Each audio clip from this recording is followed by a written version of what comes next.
If you're just getting started in sound design, I came up with a really cool challenge to help you build your skill set that way. And it essentially involves sort of beatboxing the sound that you want to hear, recording it right into your DAW, and then processing those sounds in various ways to help them sound better. And it's such an important skill to have in music production, being able to take a sound from the way that it is to the way that you want it to be. I'm gonna show you some tips and tricks along the way about how to manage that process. And we're gonna have some fun. Let's do it.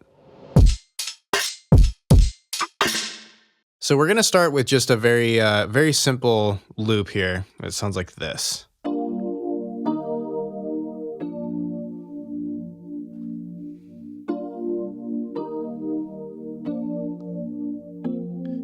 And we're saying that we want to put some drums behind this, but we want to build our own drums to make the sound a little bit cooler.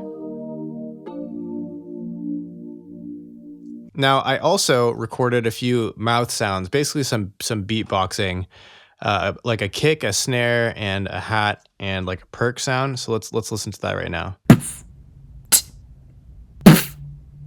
As you can hear, I did not use any nice equipment to do this. In fact, I used the microphone on my computer, which doesn't sound that great, but I just want to make the point that you don't need anything special to do this. You can literally start with anything. The first thing that you want to do is kind of separate out each thing into the different hits that you want. So I have a few empty MIDI tracks here. We're just going to drag each one of these hits and create a sampler on there. And the sampler is going to be absolutely key with all of these sounds. And we're going to process these one by one and make them sound like actual drum sounds and not like this pretty poor recording. Your absolute best friends are going to be the sampler, an EQ of any kind, a saturator, or any type of saturation really, and a limiter. Those four things you can do so much with, and that's what we're going to be focusing on using today. So this is what it sounds like. Let me just make sure this is armed. Okay, so it still sounds like I'm doing it with my mouth here. The first thing I'm going to do is get rid of some of the higher frequencies by just bringing this low pass filter down a little bit. So let's bring this down to somewhere around, I don't know, 2K maybe. I like to keep the sustain all the way down so that we can, when we move the decay, it's going to have a huge effect on the actual length of whatever we're doing, regardless of how long we're pressing down the note. Just kind of a personal preference thing. But I'm going to move this down to pretty short, like 300 or 400 milliseconds. And we'll move the release up too.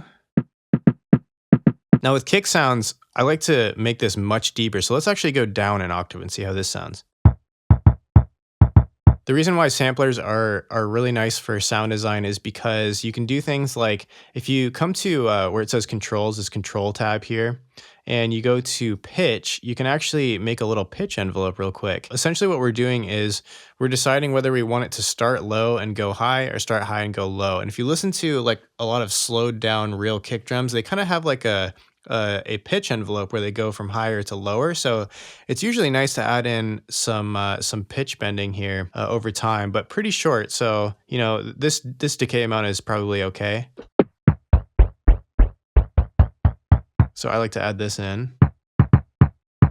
So now it's starting to sound a little bit less like I did it and a little bit more like a real kick drum, which is kind of what we're after here. Another thing that I like to do is press Command G, and so we can bring it up in an instrument rack, because essentially what we want to do is layer it together.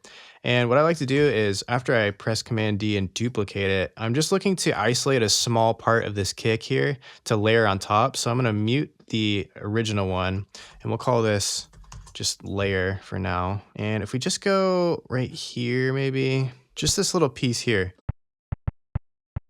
and maybe we'll go out to a one shot. And what I also want to do is I want to bring this low pass filter way down, and it's just about giving it a little bit more bite, a little bit more meat. The other thing I'm going to do is I'm going to lower this from -12 way down here, like somewhere around there, and then we'll turn it up a little bit so we can hear it. The first thing I'm going to pull up is a compressor, and I really like to do an ultra slow attack for the compressor just to begin with here. So I'm going to bring the attack way up to somewhere around, a little over 200 hertz, and we're going to go all the way down with the threshold so it sounds like this. So it's kind of accentuating the first part of the hit. The next thing I'm gonna do is pull open a glue compressor. And I like to do this for some like parallel compression. So I'm gonna bring the threshold way down, and I'm gonna bring the release really quickly and bring the threshold down until I get something real significant here. And then we'll just bring the dry wet down a little bit. So we're getting some significant compression there, which is good. That's what we want. So now let's pull open an EQ and start to do some tonal shaping here. There's what I like to call like the basketball frequency, you know, where it sounds like it's bouncing off the concrete. I like to get rid of that.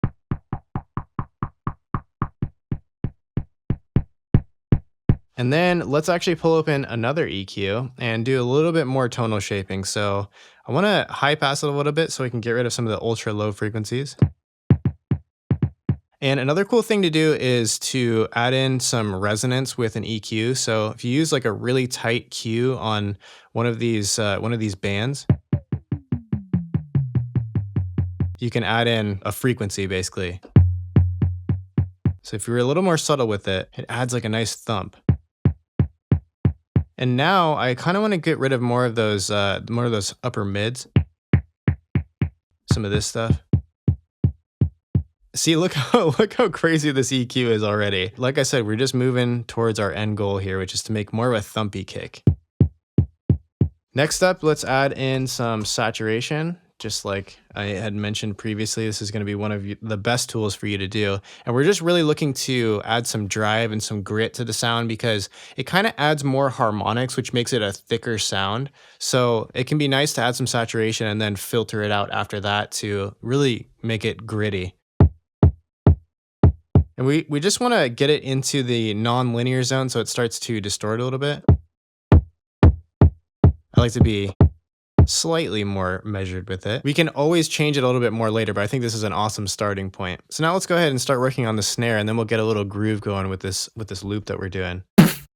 And once again, I like to bring the sustain all the way down. We're going to bring the decay down as well. And maybe the release up a hair.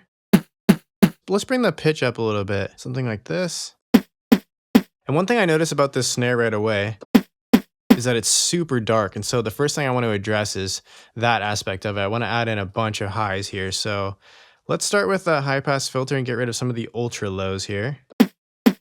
And we could even add in a low pass filter for the super high stuff, the almost inaudible highs. And then now we're going to add in a whole bunch of highs here. I kind of like to use a shelf filter for this just to get a really bright sound.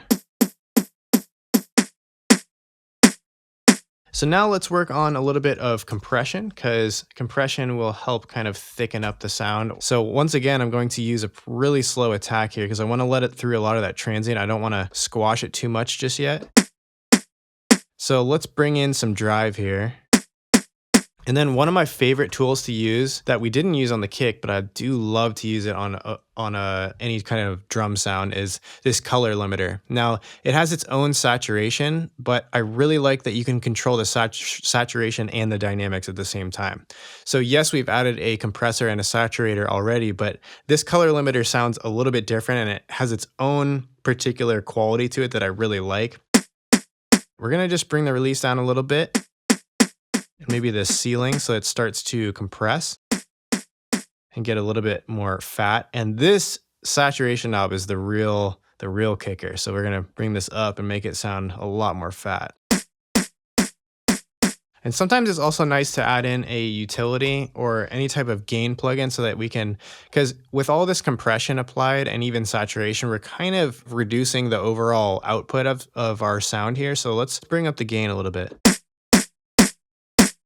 And now we're going to add in another EQ. And this time though, we're going to apply a similar thing that we did to the kick where we're going to high pass it, but we're going to add in sort of a fundamental frequency. The cool thing too is once you have all of these effects set up, you can actually, you can just mess around with some of this other stuff. So you can bring the decay down, have a snare kind of like that, or you can have it be much crazier like this. Bring the high pass down a little bit. Right? Depending on the genre that you're working in. So let's take a listen to that original snare sound. And here's what we got. But I think this snare is sounding cool. So let's play this and see if we can come up with a little drum groove here.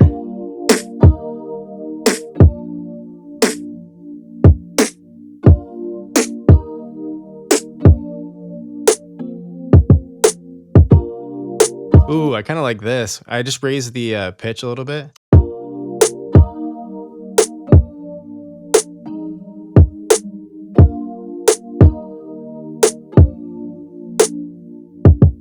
So now let's work on the hi-hat a little bit here so we can finish out our groove and maybe add in a little perk sound at the end as well. You can hear like when I do it with my mouth, there's all this stuff at the beginning before the hat hits. So it's kind of nice to get rid of that sometimes. The first thing I really want to do is just take off some of those lows in there. So let's come over here to our filter, and we're just going to add a high pass filter. And I like to use the OSR version, the sort of analog emulation version. And I'm just going to bring this down to pretty high. You know, I'm gonna keep it pretty high, somewhere around 4K, and maybe we can increase the resonance as well. And let's move the attack to about 2 milliseconds because it's nice when it doesn't just like start immediately. And once again, we're gonna bring the sustain all the way down, and we'll bring the release up a little bit here. And actually, what I'm hearing is this part is pretty bright, but what if we moved it down a little bit further? I kind of like that. That's sounding a lot like actually like a really cool hat. Next up, let's put a saturator in there.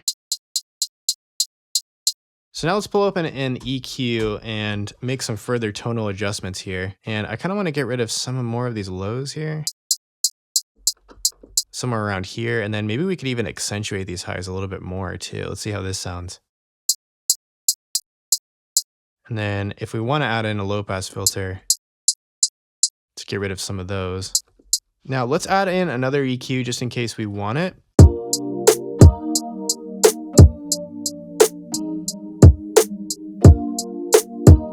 I really like to make these tonal adjustments over the top of the loop because sometimes it's nice to change the pitch and do some other stuff until you're happy with the way that the drums are sitting with whatever it is that you're trying to make this for.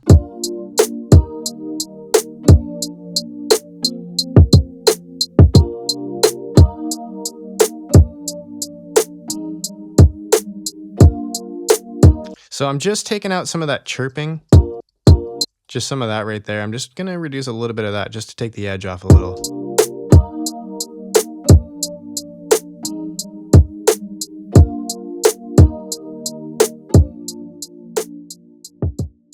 And I really encourage you guys to go through and make some, you can make some sounds with your mouth like I did, but you can also grab some sounds from literally anywhere and transform them into something completely different. Because the processing tools that we have available today, even just like the stock tools, are incredible for doing this kind of thing. And you can make your own unique sound, which I love the idea of. If you guys do have any questions about this whole process or the challenge in general, let us know down below and we'd be happy to answer. As always, happy music making.